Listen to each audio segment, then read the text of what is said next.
Muy buenas noches para todos. Damos inicio a nuestro segundo encuentro en los ejercicios espirituales propios de la Semana Santa. Son ejercicios para el alma, como su nombre lo indica, y tienen por objetivo prepararnos de la mejor manera a la Pascua. De hecho, para los que nos acompañan por primera vez, quisiera comentarles que por ejercicios espirituales entendemos todo aquello que ponga en trabajo nuestro ser interior, que nos ponga en relación con Dios, como la lectura meditada de la Biblia, como la participación en la Santa Misa, como la celebración de cualquier sacramento, el rezo del rosario y, por supuesto, que es lo que es más propio de los ejercicios espirituales como tales, la predicación de uno que nos dirige y el seguimiento interior de aquello que viene de parte de Dios en lo que la persona que nos predica va diciendo. Normalmente, el que participa de una conferencia o de un encuentro como estos debe saber que muchas de las cosas que se dicen puede conocerlas, puede haberlas oído en otras ocasiones, pero que precisamente por ser ejercicios del alma, el escucharlas otra vez o el poner todo el cuidado del mundo en lo que está oyendo, hará que en ciertos momentos, no siempre, pero en algunos momentos, sienta algunas cosas como paz, como llamadas, inclusive como preguntas que quiere hacer, que quiere completar. En todos esos detalles que van pasando, en todo eso que ocurre en el alma, podemos interpretar muchísimas veces que Dios está interviniendo. Nosotros los católicos no andamos multiplicando ni visiones, ni audiciones, ni cosas por el estilo. Eso lo dejamos para algunos pocos, pero en cambio sabemos que en todos estos caminos el Señor nos sale al encuentro y de verdad nos habla por esa experiencia interior. Cuando uno siente que algo lo llama a convertirse, que hay algo que le dice a uno, usted tiene que cambiar, tiene que ser mejor. O también cuando hay cosas que más bien nos ponen en alegría interior, en lo que llama San Ignacio de Loyola consolación, es decir, paz, serenidad, alegría o un simple aumento de fe, esperanza o caridad. Sentir todas estas cosas dentro de los ejercicios espirituales debe llevarnos a una revisión. No basta con sentir alguna cosita y decir, bueno, gracias Señor. Hay que decir, bueno, ¿será que el Señor me quería decir algo a mí con eso que sentí en ese momento, con esa alegría tan intensa o con ese deseo de saber más, de conocer más? ¿Será que el Señor me estaba diciendo algo? O con ese dolor del corazón, con eso que me punzó, me estaba hablando Dios, y orar a partir de eso, orar hablándole al Señor. Si hubiera alguna cosa que turbara el alma, cualquier cosa positiva o negativa que quedara turbando el alma, eso hay que contárselo al confesor en la próxima confesión. Pero normalmente en los ejercicios lo que vamos a experimentar es que el Señor nos llama a una vida mejor. Después de escuchar la palabra de Dios abundantemente, lo que se produce en nosotros es un discípulo, uno que está oyendo y poniendo en práctica lo que el Maestro, que por supuesto es nuestro Señor Jesucristo, nos indica. Comencemos entonces ya más formalmente en el nombre del Padre, y del Hijo, y del Espíritu Santo. Y como introducción a nuestro tema de esta noche, vamos a leer y a orar con el primer salmo, que dice así: Dichoso el hombre que no sigue el consejo de los impíos, ni se sienta en la senda de los pecadores, ni en el banco de los burlones se detiene, sino que se complace en la ley del Señor y medita su ley día y noche. Es como un árbol plantado junto a corrientes de agua, que da a su tiempo el fruto y jamás se amustia su follaje, todo lo que hace sale bien. No así los impíos, no así, que ellos son como paja que se lleva el viento. Por eso los impíos no resistirán en el juicio, ni los pecadores en la comunidad de los justos. Porque el Señor conoce el camino de los justos, pero el camino de los malvados acaba mal. Esta tarde, cuando comenzamos nuestros ejercicios, les anuncié discretamente que íbamos a comenzar nuestro encuentro de esta noche hablando de dos caminos. No son precisamente el camino del bien y del mal, como verán ustedes a continuación, pero escogí este salmo para que ustedes vieran cómo desde el principio del libro de los Salmos, del Salterio, como lo hemos llamado, Dios nuestro Señor nos plantea dos vías que en la libertad podemos elegir. El camino de los buenos, que en la Biblia se llaman justos, el camino de aquellos que tratan de cumplir siempre y en todo la voluntad de Dios y que se parecen a un árbol plantado junto a corrientes de agua que produce frutos a su tiempo. O el camino de los malvados, que se extravían, sienten que andan muy bien, pero realmente son como paja que se lleva el viento. Son livianos, no tienen fundamento y precisamente por eso no terminan en nada. Se sienten incómodos donde hay el bien, donde alguien vive de una manera distinta y por eso se ponen a veces inclusive hostiles. A ellos basta con anunciarles que su camino, aunque parezca halagüeño en esta tierra, es un camino de perdición. Esta tarde, sin embargo, cuando hablamos de la vida espiritual y de la puerta que se abre hacia ella, cuando nosotros atendemos a nuestra realidad de criaturas humanas, tiene dos caminos principalmente. Se abre la puerta cuando nosotros reconocemos que somos criaturas y que Dios es el creador. Por lo tanto, que dependemos de Dios totalmente.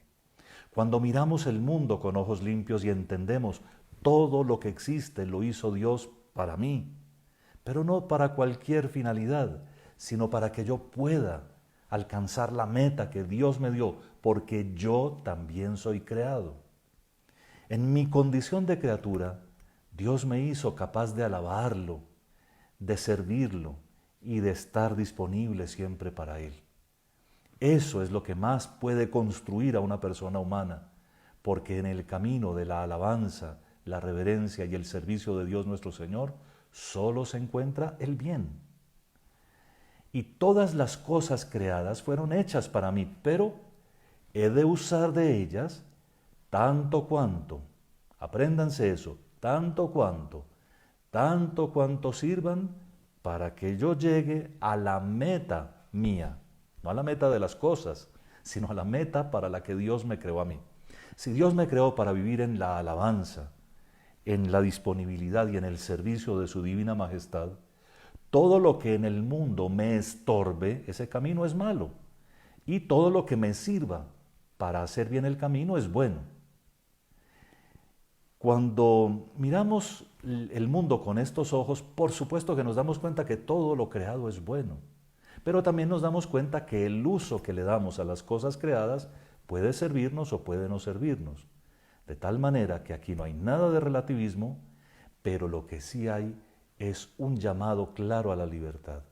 Yo debo usar de las cosas en la medida en que me sirvan para cumplir con el fin para el que Dios me creó. Teniendo eso en cuenta, después de abrir la puerta de una vida espiritual en la que Dios nuestro Señor es el huésped, la vida interior, ese mundo que se desata entre nosotros, que a veces se vuelve turbulento en ciertas conciencias que se dedican solo a sí mismas o a proyectos y planes personales sin admitir a Dios. Pero ese mundo interior se puede llenar de Dios. Es decir, nuestro mundo interior es real y puede ser habitado, porque así lo quiso Dios, por las tres divinas personas. Las palabras del Evangelio que recordé esta tarde son explícitas. Jesús promete que al que le abra la puerta, cuando Él toque, lo va a visitar y lo visitará con su Padre. Y el Espíritu Santo ha sido anunciado como el Espíritu que Dios nos da para que habite en nosotros como en un templo. De tal manera que el Padre y el Hijo y el Espíritu Santo pueden vivir en nosotros. ¿Se imaginan cómo se hace el mundo interior cuando conversamos con las tres divinas personas? Cuando el Padre y el Hijo y el Espíritu Santo se vuelven nuestra luz, nuestra paz, nuestro camino, todo lo que nosotros podemos querer o esperar. Cuando en ellos encontramos la verdad de las cosas, es decir, de lo que existe y de cómo usarlo, en ellos encontramos también el sentido de nuestra vida, pero sobre todo cuando nos podemos confiar totalmente en ellos. Es que Dios es Dios y nosotros somos sus criaturas. Y cuando descubrimos el rostro paternal de Dios, sabemos que a nosotros, sus criaturas predilectas, nos tiene siempre en su regazo. De tal manera que, como dice Pablo en otra parte de la Biblia, ya vivamos, ya muramos, del Señor somos. Así que tanto en vida como en muerte somos del Señor. Nada podemos temer. El Salmo 22 o 23 dice con toda claridad, es que el Señor es mi pastor, nada me falta. Eso solo lo puede decir quien tiene una vida interior muy activa, muy bonita, y se siente ovejita del Señor, no un lobo feroz, no otro Dios al lado de Dios, que no existiría, sino que se siente ovejita. El Señor es mi pastor y nada me falta. Por el camino por el que Él me lleva, es el mejor camino. Muchos de nosotros podríamos dar testimonio precisamente de ese camino que Dios traza para nosotros. Pero hablando de estos dos caminos, vamos a anunciar y a presentar los dos senderos fundamentales que hay en la vida espiritual de un cristiano. Y son muy fáciles. Pongámosles los nombres que se les pusieron en la Edad Media y en el Renacimiento, porque nos sirven para cuando leamos artículos o libros entenderlos, pero los voy a explicar con mucho gusto. Los dos caminos son el camino ascético y el camino místico. Dos palabras para explicar. Ascético, con ese C, viene de ascesis. Y ascesis es una palabra en griego que traduce ejercicio o preparación, entrenamiento. Ahora, es uno de los conceptos más bonitos que Pablo nos presenta cuando nos presenta nuestra vida interior, nuestra vida espiritual y los propósitos en la vida. Dice, no corren pues todos los que corren en un estadio por una corona, y ellos corren por una corona que se marchita, nosotros por una inmarcesible, por una que no se marchita. Y por eso no escatimamos esfuerzos, por eso no importa cuánto entrenamiento tengamos que tener, vamos en pos de esa corona. El entrenamiento. Es eso.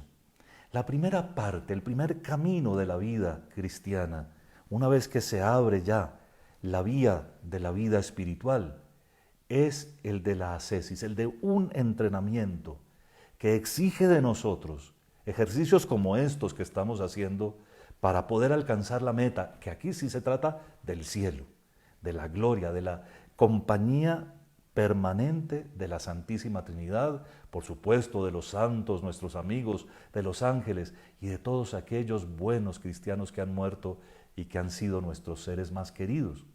Si queremos llegar a la meta, el camino de ese entrenamiento, mejor dicho, el entrenamiento para hacer ese camino, debe requerir esfuerzos. Lamento decirles que los esfuerzos tiene que hacerlos cada uno de acuerdo con su propia realidad, porque puede que suenen que para uno son muy duros.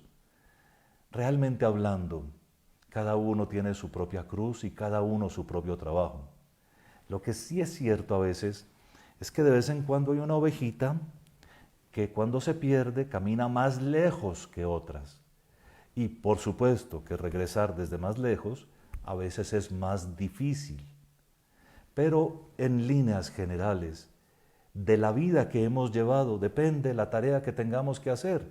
en nuestro camino de conversión.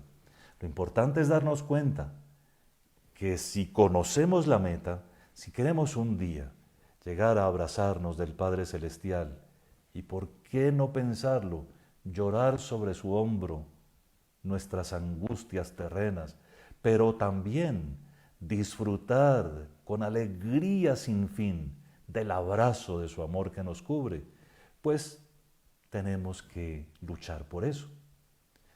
La vida espiritual se presenta entonces, en primer lugar, como un camino de ascesis, como un camino, digamos, de entrenamiento que requiere penitencias, requiere mortificaciones y también una buena dosis de astucia.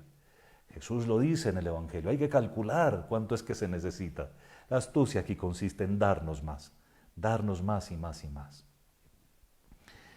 Cuando hablo de mortificación, hablo de hacer morir, ¿verdad?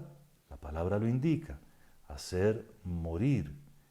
Y realmente cada uno de ustedes en esta Semana Santa y para su vida entera tiene que descubrir qué es lo que tiene que hacer morir de su propio hombre viejo, llamémoslo, como lo llama San Pablo, de ese ser anticuado que no se adapta a la novedad de Dios. Hay cosas que hay que hacer morir. Otras tienen que pasar por la simple penitencia, es decir, entrenamiento, aunque haya pena, penitencia en ese entrenamiento. Pero es muy importante saber dar muerte a ciertas cosas que es mejor que estén sin cabeza. Los pecados mortales, ¿verdad? Los pecados mortales. En un momento hablaremos de ellos, pero a todo lo que sea una raíz pecaminosa hay que erradicarlo, hay que arrancarlo y poner mucha seriedad, porque tratan como la maleza, trata de resurgir siempre. Mortificación es dar muerte a las pasiones desordenadas, a los gustos estrafalarios, a la búsqueda de uno mismo. Qué cosa tan difícil cuando uno ha vivido media vida pegado de su propio yo, creyendo que uno es la última palabra en todo, creyendo que uno puede criticar a dioses y hombres, a la iglesia y también al mundo, al gobierno y también a los curas. En fin, cuando uno cree que está por encima de todos, muy difícilmente reconoce que tiene que hacer morir a un hombre viejo y pernicioso que lo lleva a estos caminos de liviandad y de pérdida de la propia persona, y que caminar en sentido contrario. Cuando hay esfuerzo, es decir, cuando la ascesis se pone interesante, cuando uno tiene que hacer esfuerzo, ánimo, ánimo, que esa es parte de la tarea. Eso es parte del programa. Que sea difícil. Pero es que me desanimo un poco. Pues es normal. Y el enemigo estará siempre desanimándolo. Pero si, por ejemplo, cuando oye palabras como estas que estamos diciendo en este momento, se siente con ganas de entrenar, con ganas de llegar al cielo, es señal de que Dios lo está llamando. El problema es cuando uno ya ni siente, ya oye y ni siquiera siente cosas. Pero sí es verdad que al inicio de la conversión, este camino de la ascesis, del esfuerzo por conquistar el ideal que Dios nos tiene reservado, es como un purgatorio. De hecho, a esta vía, a la primera vía, a la vía ascética, también se le llama vía purgativa, porque es como un purgatorio en la tierra. La verdad es eso, que si uno, por ejemplo, ha estado acostumbrado a mirar cosas feas en el internet y lo tiene siempre al alcance de la mano, ahí tiene su aparatote, ahí tiene su conexión de internet muy buena y sabe cómo visitar páginas sucias. Teniendo todo al alcance de la mano, es realmente difícil decir yo no me voy a envilecer como está envilecida esta página web.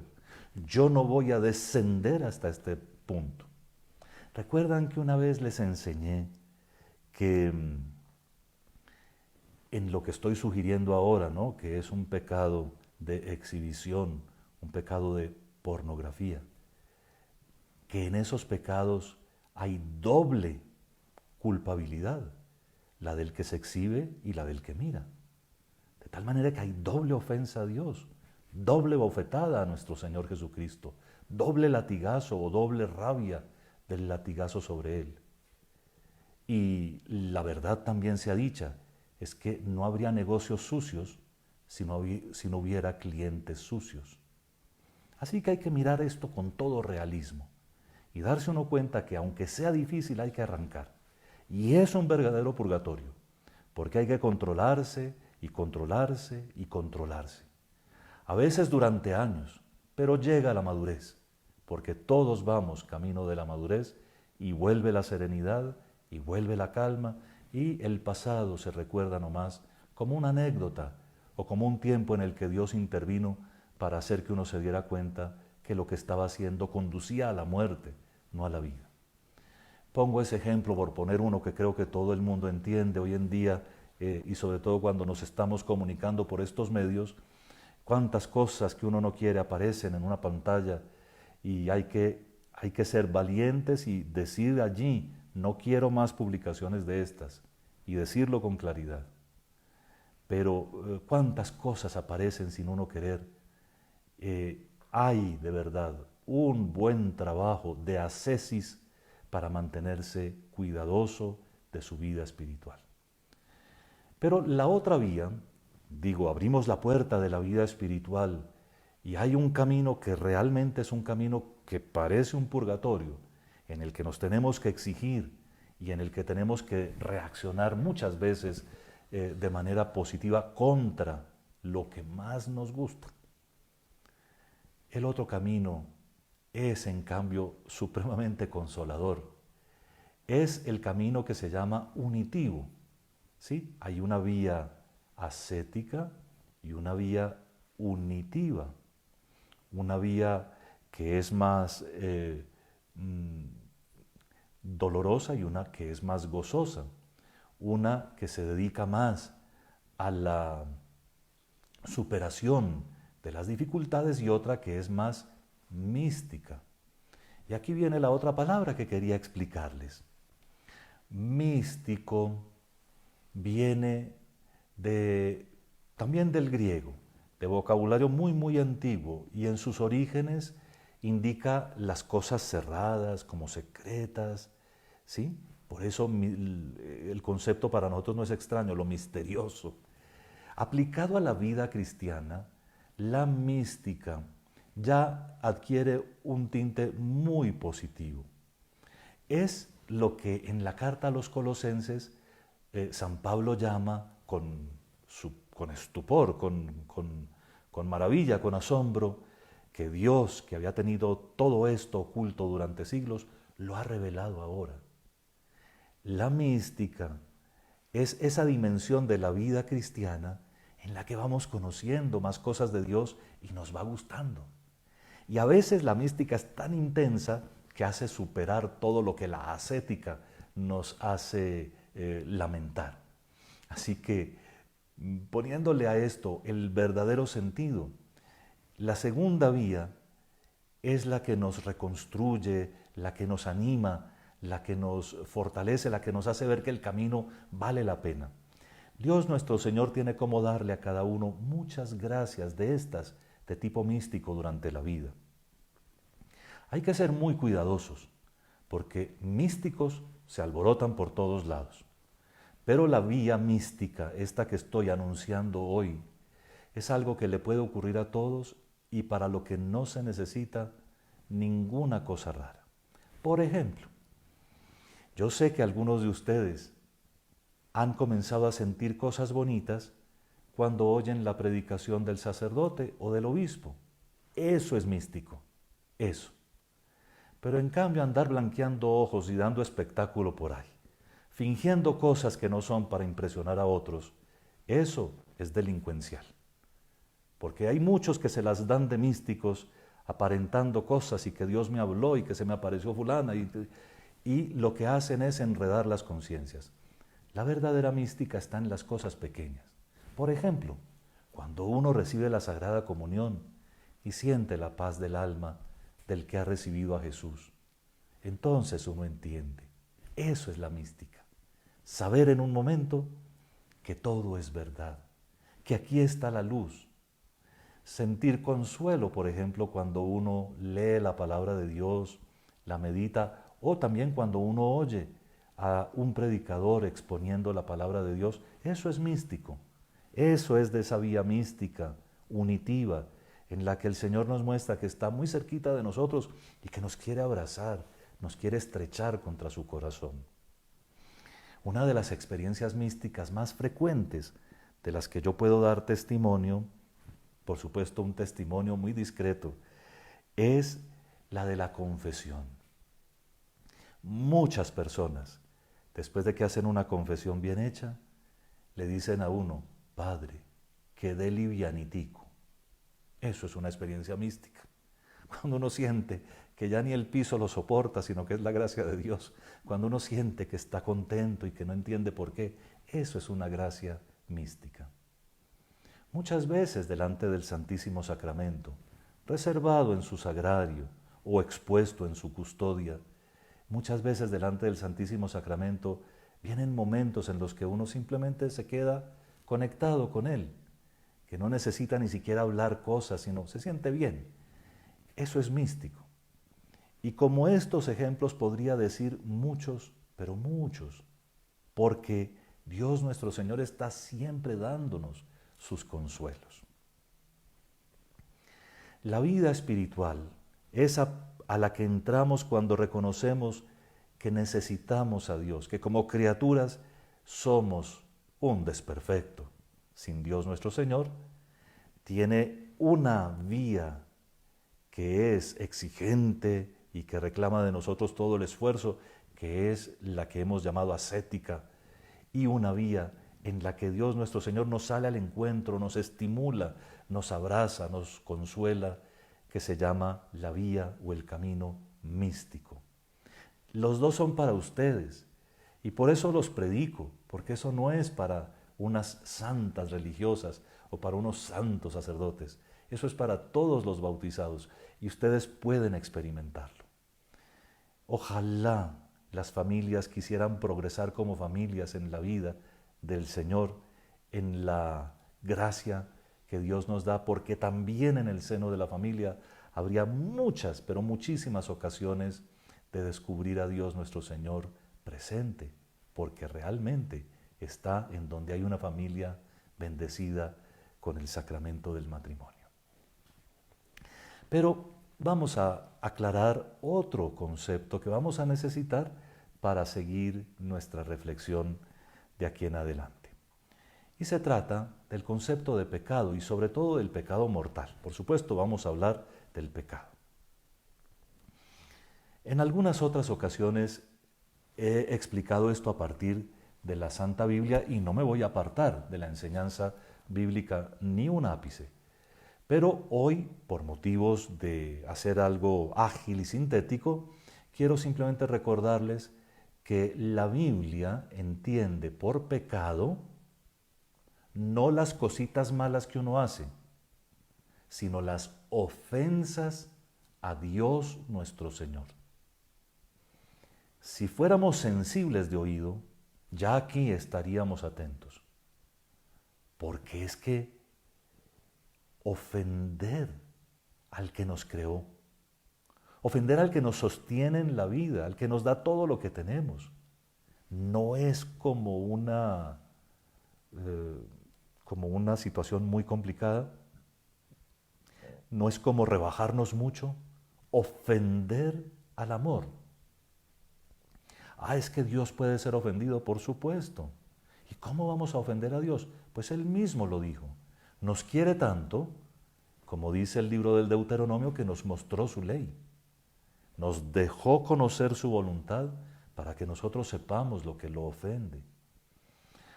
Pero es que el pecado entonces no se identifica con los delitos. Pues no. Hay delitos que son pecados y hay pecados que son delitos. pero hay delitos que no son pecado y hay pecados que no son delito. Es decir, muchas veces un pecado es para el ambiente religioso, como por ejemplo el que descaradamente no va a misa los domingos pudiendo ir.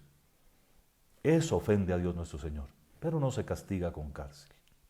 En cambio hay pecados que sí son pecado y también son delito.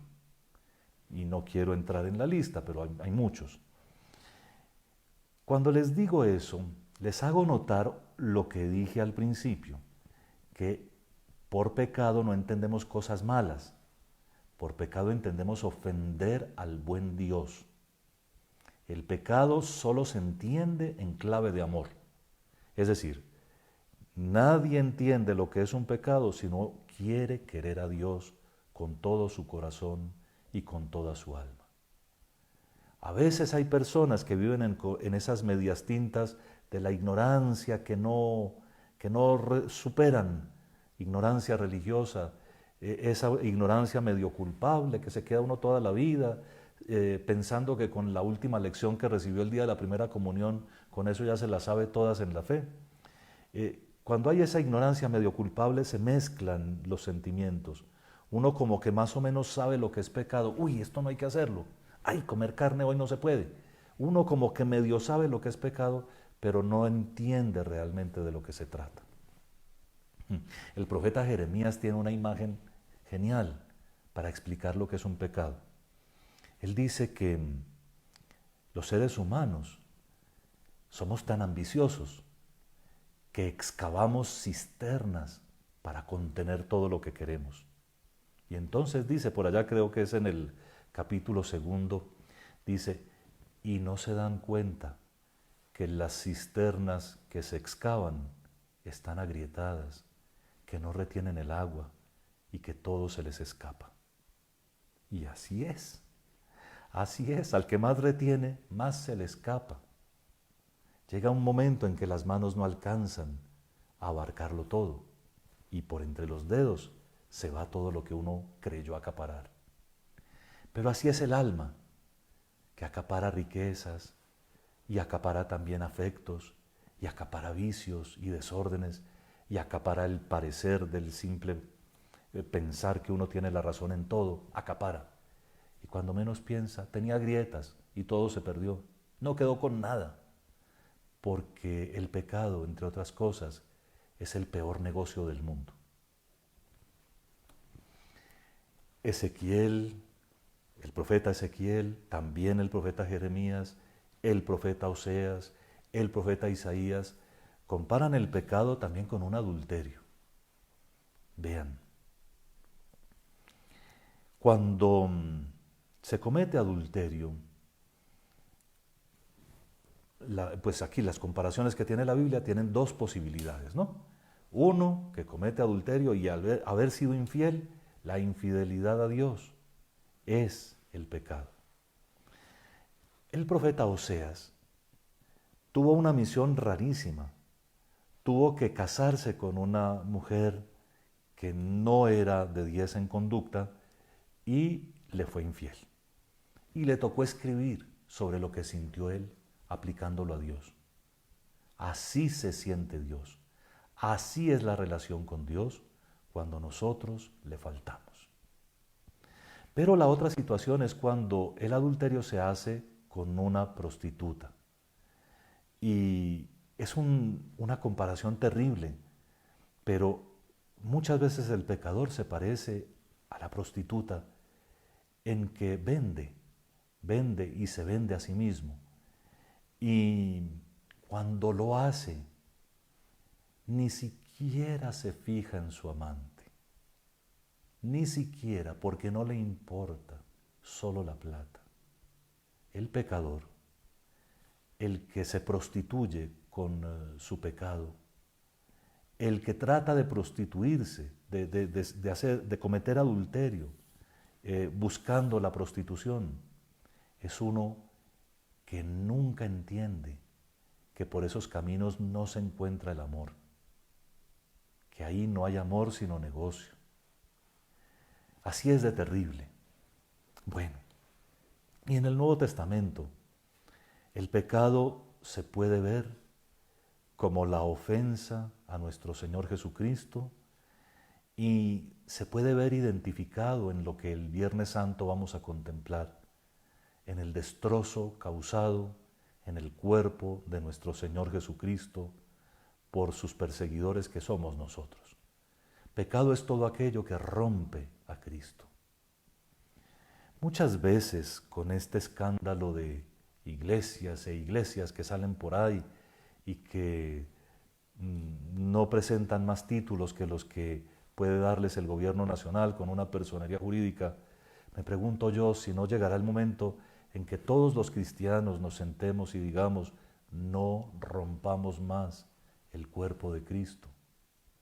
En fin, cuando quiere uno entender la gravedad del pecado, debe ver todas estas comparaciones, pero además mirar a nuestro Señor Jesucristo crucificado y preguntarse, ¿todo esto por mí?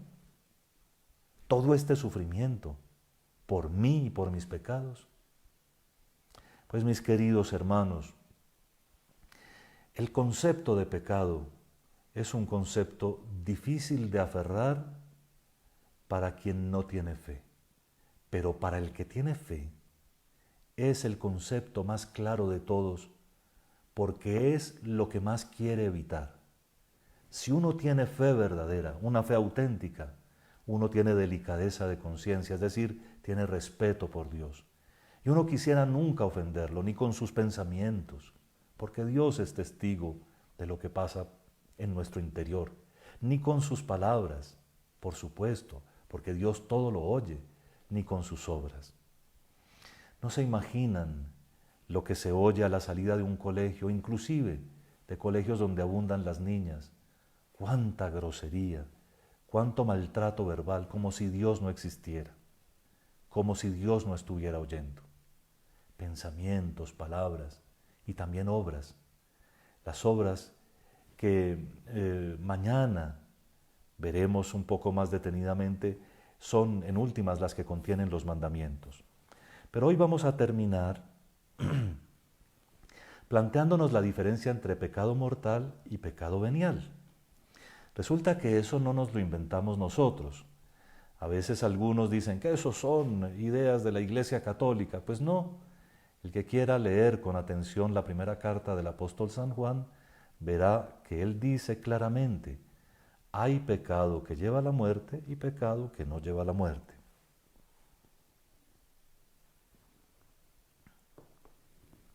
Con lo que acabo de decirles sobre la gravedad del pecado como adulterio, como infidelidad, como falta de respeto a Dios nuestro Señor, como amenaza, ¿cierto? Como dolor para Cristo Jesús nuestro Señor, debería ser suficiente para no querer pecar por nada del mundo.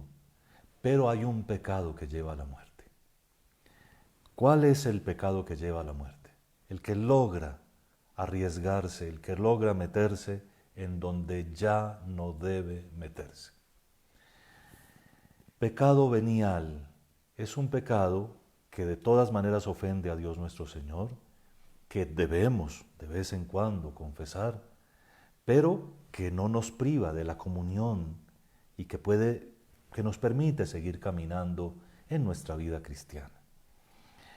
Permítanme, pongo unos ejemplos, con lo cual no estoy dando ningún permiso a nadie para que lo haga, ¿no? Pero muchas de las dificultades así pasajeras que hay entre esposos, que cambian algún argumento, intercambian palabras por alguna cosa que ocurrió, pero un ratico después ya están contentos y haciendo las cosas juntos, no alcanzan a ser pecado mortal. Una palabra fea que se escapa, ojalá se acostumbraran a nunca decir palabras feas, pero una palabra fea que se escapa sin plena conciencia, pues no, tal vez no alcanza a ser un pecado mortal, ¿verdad? Pero en cambio hay otras cosas en las que uno tiene que invertir, oigan lo que digo tan horrible, invertir un poco de malicia o mucha malicia, ahí hay pecado. Cuando uno quiere hacer el mal y sin embargo lo hace, ahí hay pecado. Se atribuye a San Alfonso María de Ligorio, aunque la frase puede tener una tradición un poco más amplia, una estrofita con la que se puede determinar desde el propio punto de vista si hubo o no hubo pecado mortal. Y dice así: el sentir no es consentir, ni el pensar mal es querer. Consentimiento ha de haber junto con el advertir. El sentir no es consentir. ¿Cuántos sentimientos nos vienen? Si no los consentimos, a veces rabia, a veces pereza, a veces crítica, a veces impureza. ¿Cuántos sentimientos pueden llegar? Pero si no los admitimos, si uno dice, no, esto no, yo estoy con el Señor, estoy confesado y comulgando, estoy bien, no quiero meterme con esto. Ahí no solamente no es pecado, sino que si uno reacciona con suficiente valentía, se vuelve una virtud. Claro, la ascesis también es una virtud. Y entonces si uno reacciona contra el pecado con fuerza, se vuelve virtuoso. El sentir no es consentir, ni el pensar mal es querer. De los pensamientos sí que a veces somos poco dueños. A veces se suscitan pensamientos hasta tremendos, simplemente porque pues, los estímulos han sido también tremendos. Pero el pensar mal no es querer. Si uno quisiera, ahí está el pecado mortal. Pero si se viene como el pensamiento, pero uno realmente no quiere hacer nada malo, es simplemente una lucha interior para que triunfe la virtud. Consentimiento ha de haber junto con el advertir. Consentimiento es un acto de la voluntad, ¿verdad? Yo con la voluntad consiento, yo quiero hacer eso. Y el advertir es un acto de la inteligencia. Yo me doy cuenta que es malo y sin embargo quiero hacerlo. Entonces, ¿qué se necesita para que haya un pecado mortal? Que yo me dé cuenta que esto ofende a Dios y sin embargo quiero hacerlo. Que después me confieso. No hay tal, eso no disculpa. Por supuesto que debe confesarse, pero hay pecado grave, hay pecado mortal cuando uno se da cuenta que lo que va a hacer es una cosa fea, que es grave delante de Dios nuestro Señor y que sin embargo se compromete a hacerlo, lo hace.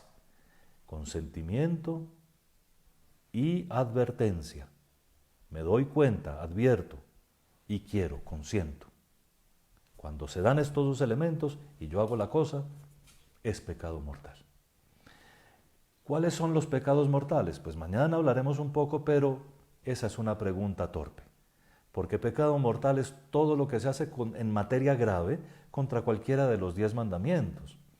O sea, si uno miente sobre el estado del clima, porque a veces no percibió bien, pues tal vez no es materia grave. Pero si uno miente sobre la honestidad de otra persona, es materia gravísima. Y es un pecado mortal horrendo, además, ¿no?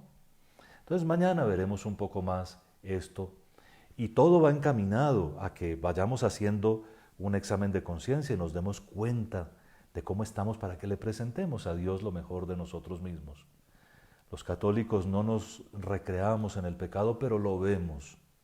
Lo vemos porque queremos ponerlo en su sitio.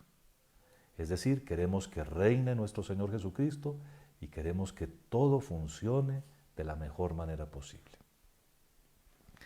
Les prometí que ahora teníamos un ratico para resolver algunas preguntas, así que con mucho gusto, si ustedes quieren hacerlas llegar a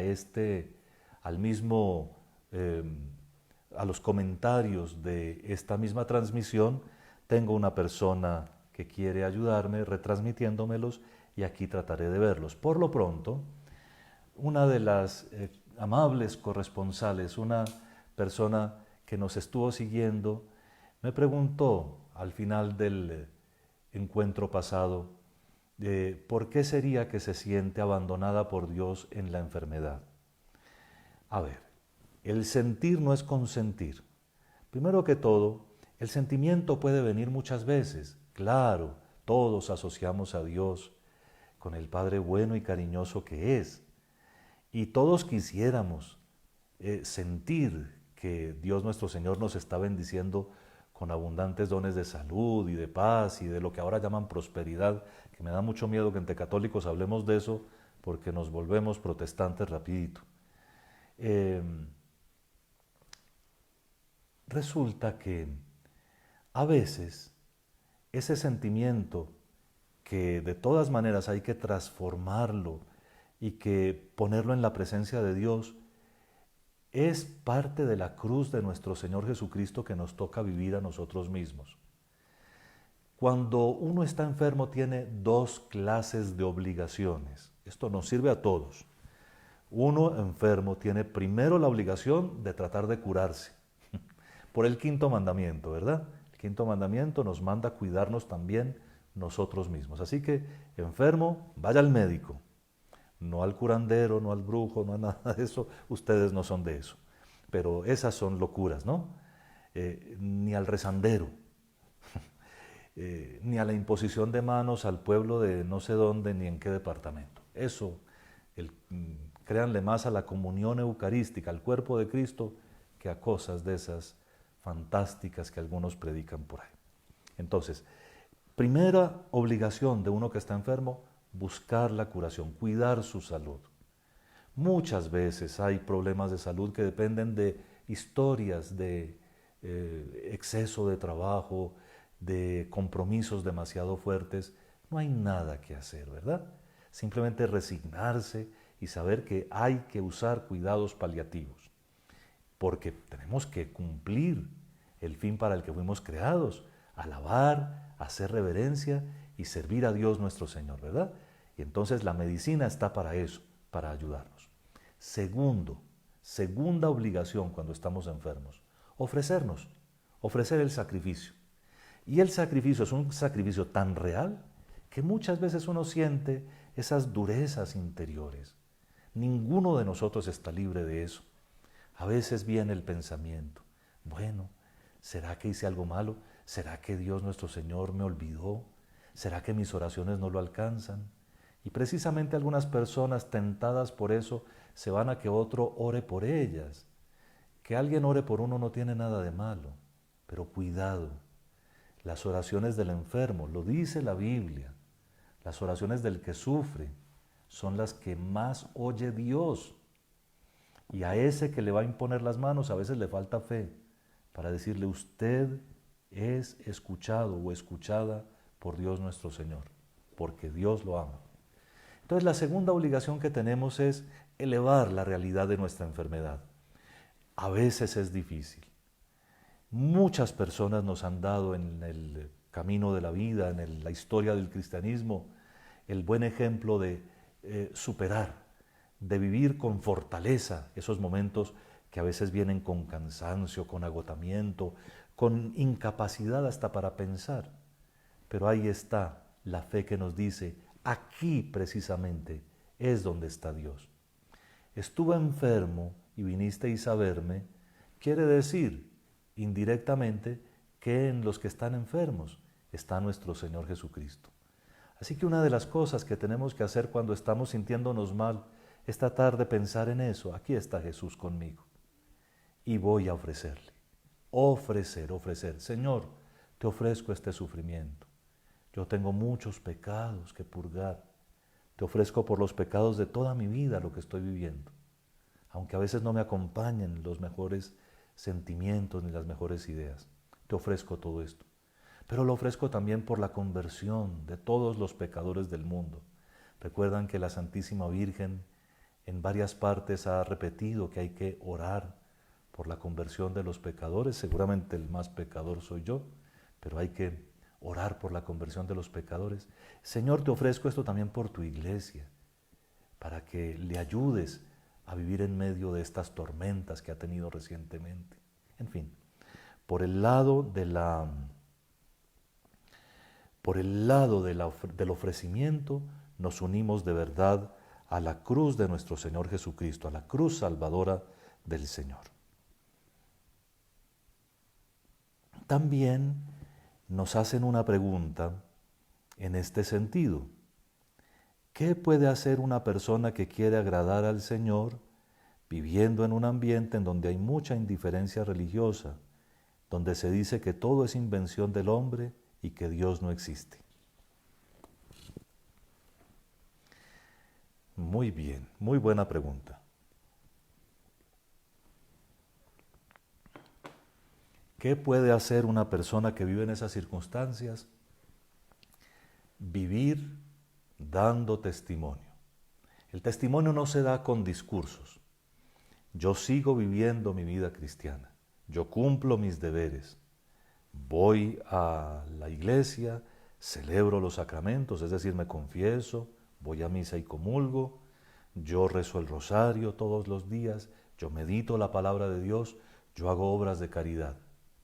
Y si todos los demás me critican, ofrezco eso como mi pequeño martirio. Octava bienaventuranza, ¿se acuerdan? Bienaventurados los perseguidos por causa de la justicia. Pero no entro en conflicto con nadie. Si ya sé su posición, si ya sé lo que van a decir, pues no trato de decirles nada. En cuanto tengo autoridad, en esa misma medida trato de controlar las cosas para que, por lo menos en mi presencia, no se cometa ninguna inmoralidad. La inmoralidad no tiene religión, ¿no? La inmoralidad es inmoralidad para todas las religiones y para cualquier mente normal. Entonces no permito que se cometan inmoralidades en mi presencia en la medida en que tenga, como les dije ahorita, autoridad para hacerlo, pero lo demás doy testimonio. Vivo mi vida y doy testimonio. He visto a través de los años que la oración perseverante por una persona para que se convierta también es eficaz. Así que todos los días, sin perder el ánimo, rezar y pedirle al Señor, pedirle a la Santísima Virgen la conversión de esas personas, sobre todo si son de los del núcleo familiar, pedirle por esas personas y confiar. Me sirve mucho decirle al Señor cuando estoy orando, Señor, que se haga tu voluntad y no la mía. Pero yo sé que tú tienes poder, yo sé que tú quieres además que estas personas se conviertan, porque es el bien de ellas y tú quieres su bien. Yo te pido ese favor. No importa que yo no lo vea en vida mía, pero confío en ti. ¿En quién más podría yo confiar? Solo en ti. Y verdad confíen. Oren, oren, recen, que ahí está el Señor y siempre nos va a ayudar. Las oraciones nuestras, no se queda ninguna de ellas sin respuesta. Aunque a veces parece que no nos conceden exactamente lo que queremos, ninguna oración se queda sin respuesta. Entonces, esa sería mi recomendación y sugerencia. Veo que no tenemos más preguntas en el día de hoy, así que terminamos y los invito. Recuerden que todo lo que tenemos programado en el horario de mañana es, a su manera, un ejercicio espiritual. La Santa Misa a las 8:30 de la mañana, la charla, nuestro encuentro de las 4 de la tarde, el rosario a las 6 de la tarde y el encuentro de las 7 de la noche. Cuando uno hace todos estos ejercicios, pone a trabajar el alma, y el alma ejercitada está más ágil para Dios. El Señor los acompañe, los bendiga y los guarde, en el nombre del Padre, y del Hijo, y del Espíritu Santo. Amén.